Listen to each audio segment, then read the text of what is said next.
What's up, ladies and gentlemen? My name is Alex Moredi, the CEO at Brains with Concept. So in this video, I want us to do a recap of the trades that we'll be taking for this week. At the same time, I want us it's just going back to the video that we did for the market weekly market analysis on Monday or Sunday, and checking the trades, or rather checking how the market moved. Was it in our favor, or was it in against of against of what we had predicted? Any trades that we won, why we won those trades, any trades that we lost, and why we lost those trades. Without wasting much time, let's jump straight into it. So starting with the DXY, or rather the dollar index, as you can see from the daily, we had we were looking at a downward movement of the dollar index. So as you can see, we were we are still in a long-term downward trend on the dollar index.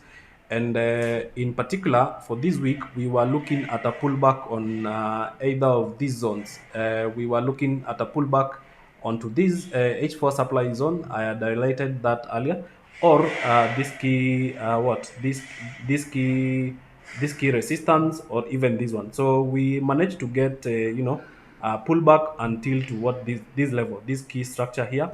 And as you can see from this level, the market did a clear a very impactful sell-off from this point that we had marked. So if you can go and rewind back on that weekly market analysis, we had already highlighted that the market might not, this structure here, H4 supply, might not be able to hold. So it was broken actually with a gap in the market. As you can see, there is a gap here. So which happened on when I think this is yesterday, if I'm not wrong. So no, 20 what 20, I think it's 2 or 3 days. Yeah, so we broke that level there, and the market reacted from this point on. Now if the dollar index, you actually we managed to get some buys on a pair like USD card and USD CHF. Using these retracement is not the best. Trading against the trend is not the best move sometimes, because the market may go against you unexpectedly. So we got a pullback until this level here on the H4. Now, if dollar index is selling or buying, then you want to be buying USD USD best pairs, and if the dollar index is selling, then you want to be selling the same pairs. So let's look at the Euro USD and how we took the trades for the week. So Euro USD, we had already highlighted that we were looking for a pullback on Euro USD. So from that daily level, we had seen that the market is in a good, it was in a good uptrend. So going down to the lower time frame, or rather where the market opened on Sunday, we were looking for what? We were looking actually for this pullback, either onto this level, which I said the market might not be able to hold. So you could have taken some shots from this level here, from this level going down on the 1 hour time frame. So actually I did try to buy Euro USD from this pullback area, which is the H4 4-hour demand zone, which as I have highlighted here, it was a loss. So I lost that trade. But now when the market corrected deeper, I did manage to get a Euro USD buy from this point here. So as you can see, we had marked this as a 4-hour demand zone. So the market came onto this level and shot up as it was expected. So that is why I was saying that sometimes you might take shots on these pullbacks, but sometimes only that they can be so dangerous for you. So we managed to get into this buy. So and how I managed to get into this buy is that this is more of a multi-time frame, analysis concept. So the market, I was actually looking to buy here, but the market left without me. So at this point, there was a double bottom on this, 4-hour demand. The market broke and came to retest. That could be a very good, a very nice entry for, somebody who is trading support and resistance, or rather somebody who is also good at spotting the M's and the double bottoms and double tops. I do trade them. I I could have managed to get an entry here, but the market left without me. So after the market left without me, I was looking for us, some little consolidation before we can continue to push the market higher. So, and this happened here. So we had some little consolidation. Then I knew this is time to get into my buy. So I put in my buy position, a stop loss below this level of structure here, and take profit three times the stop loss, or rather 1:3 reward ratio. So this was a winning trade on Euro USD. But I had lost a trade earlier from these. It was an early buy, so that was a good one. And you can see, as per the market analysis, as you can see, we actually traded as per what we had anticipated. Then we jump on to GBP USD. So GBP USD, we had already broken out of this consolidation. GBP USD, as I had said, it was very bullish. So we had already broken out of this consolidation box, and the market was around here when the market was opening on what? On Monday. I think it was 20 what? 25th, 26th, yes. So now, as I earlier said on the weekly market analysis, we were looking for a pullback until this level here, which is again at the top of the what? At the top of the consolidation. So as you can see, that happened, and I had a counter trend position on GBP USD based on the 1 hour time frame. So this is what I was looking at. So on this pullback, I took this position, which is, we won that trade. So what I was looking for is, see these pullbacks. So I was looking at these pullbacks, and I managed to grab this one. So the market was pulling back very nicely there. And again, I think I used the 50 EMA on the 15-minute time frame. Yes. So as you can see, the market pulling back to the 50 EMA, and there is a reaction. So what I did is that I timed when the market is pulling to the EMA, 50 EMA on the 15-minute time frame again, which coincided that these zones were again good supply zones. And I knew, of course, the market was pulling back to this 4-hour structure. That is how I took that sell position. Now, we were anticipating that the market again would come to this key level here, which is the top of the consolidation box, and continue what? In a bullish trend, which again happened. So the market bounced here. So right now we have a pullback which is happening, and I'm interested in this position actually, because I have a position right now, because this is a 50% to 61.8 level pullback. And again, the market is very bullish on GBP USD. So I still expect that the upward momentum will continue on this particular on this particular pair. So that is one setup for GBP USD. One, we have a current position running, so we should see if the position will close today, or again we'll carry over that trade. We might carry over that trade until next week. NZUSD.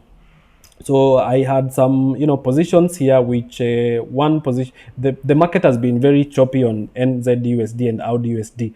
I had very good entries, but I was taken out when the market started behaving this way. So as you can see, this is a pretty bad consolidation that is happening. No clear direction. The market has no momentum to push higher, although I had anticipated like the market would push higher on NZUSD and AUDUSD. But at the moment, pretty bad consolidation. So I was taken out on break even on this position. I was again waiting for the market to pull back lower, which has not happened yet. So let's look at the USD card. So, and what we were anticipating on the USD card, we were actually I mentioned that on the USD card we were very bearish. Yes, as you can see from the daily chart, we have it like that. Then now on the 4-hour time frame, of course, we were looking for pullbacks onto these levels. So what I did is I had one winning position, and I have so let me explain this one first. So the first position was taking a counter trend, which was a buy here actually. So because again the dollar index at that time was making the same direction movement with USD CAD. So I got into this buy position. I think it was my first position for the week. So what I did is, as I can, let me explain this entry. So the entry model here was, the market was overstretched, so I was looking for a reason to make my buys. So I took a buy from this double bottom break of the neckline, a retest at this particular point here. That is where how I got this position, riding this move 1:3, and I was looking again at this level. So I did not want to hold the position higher than this level because it's a key level, I think daily key level. So that I did not want, that I was anticipating again the market might hit that level and reverse. So although the market managed to break that level going higher, but that was a 1:2 trade, actually 1:2 perfect pullback trade. For pullback trades, you don't have to target so much pips because the market can go against you at any particular point. Now, once the market was pulling back again, we were looking at this 4-hour structure on the what, as a supply 4-hour supply zone. So we were anticipating this the market to pull back to this level, of which the market did. Actually, from my markup here, you can see like the market came and I was anticipating a deeper correction into this zone. Sometimes I like when the market pulls deeper into this the supply or the demand level, but it did not happen that way. So the market pulled back near to that point and left without us. So right now I have a position which is again a pullback to what, to this level. So I still anticipate, although the market has no bearish momentum that I did expect, because these are 4-hour supply zone. I expected that the market will push very strongly from here, but that has not happened. But I still have a position. I still expect the USD CAD to continue pushing lower. So again, a similar trade was on USD CHF, although I didn't take a position, and I don't have a position at the moment. So USD CHF, what we were looking for, again, USD CHF was actually bearish. So we were looking for bearish setups. So I had highlighted that we were anticipating for what? I think we were anticipating for a correction into this level. So it did happen that the market pulled back to this 4-hour supply zone. Yes, the market opened here. Yes, we were looking for a pullback either on this level or this level. Actually, I took a loss on one trade on what? On USD CHF, because I was looking to sell on this 1-hour supply level, which the market broke. Short up and broke. So I lost this trade on USD CHF. That was a loss. That is evident that there's no guarantee in the market. Sometimes you will lose trades. Sometimes you will win other trades. So now, once the market broke this 1-hour supply zone, then I was looking for this next key level, which is the 4-hour supply zone. So the market did actually reverse from this point on. You can see this perfect reversal. So from the 1-hour time frame, I was looking, sometimes the market also will come and, do a very sharp return. So it's either you have a pending order. Sometimes if you don't have the pending order, then it means like it will be hard for you to get an entry. So what I was looking, actually, when the market came to this supply level, I was looking for another pullback onto this zone to grab my pending order, but that did not happen. So USD CHF went without my trade evo. So the last trade I think we will look is USD JPY. So USD JPY, as we had anticipated, the market, we had said that the market is in what?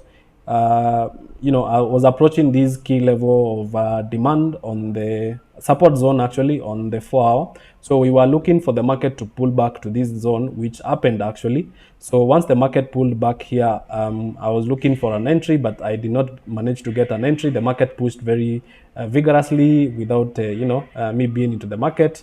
I tried to sell on the 4-hour supply zone here, which ended up losing that particular trade. So right now the market pushed higher. So I'm still anticipating that the USD JPY might continue pushing higher, considering that this bounce here is a key level, even on the weekly time frame. Now, gold again. Gold has been so bullish.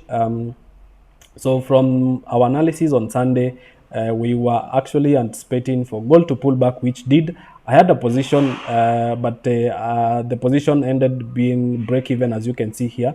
So because gold did a very good setup here on the forward demand, we had some double bottom on this particular position. So I took a buy on this gold, yes, somewhere here, but I ended up, being taken out on break even because the market reversed, and right now gold is not showing any, good signs of either upward or downward momentum. So I'll actually stay away from gold. So let's see how the market ends up closing, and we can be able to do a fresh analysis on Sunday for the weekly market analysis for next week. So I'm hoping that you've learned a thing or two from those particular trades, and also the market weekly market analysis that I've been doing. So I'll continue doing these more of these videos so that they can be impactful to your trading career. Until next time, see you on the next one.